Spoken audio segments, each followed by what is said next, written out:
বিশ্বের দেশ পরিচিতি নিয়ে আমরা গুরুত্বপূর্ণ তথ্য জানব। বর্তমান বিশ্বে স্বাধীন দেশের সংখ্যা প্রায় হচ্ছে 195টি। সর্বশেষ স্বাধীন দেশের নাম হচ্ছে দক্ষিণ সুদান, যেটি স্বাধীনতা লাভ করে 9 জুলাই 2011 সালে। জাতিসংঘের সদস্য দেশ হচ্ছে 193টি। সর্বশেষ সদস্য দক্ষিণ সুদান, জাতিসংঘের সদস্যপদ লাভ করে 14 জুলাই 2011 সালে। সর্বাধিক দেশের মহাদেশের নাম হচ্ছে আফ্রিকা মহাদেশ, যেখানে প্রায় 54টি দেশ অবস্থিত।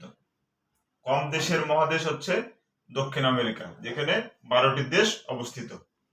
আয়তনে বৃহত্তম দেশ হচ্ছে রাশিয়া, ক্ষুদ্রতম হচ্ছে ভ্যাটিকান সিটি। আয়তনে বৃহত্তম মুসলিম দেশ হচ্ছে কাজাকিস্তান এবং বিশ্বের প্রাচীনতম দেশ হচ্ছে সান মারিনো। আপনাদের কাছে প্রশ্ন, বিশ্বের নবীনতম দেশ কোনটি? উত্তরটি আমাদের কমেন্টে জানান।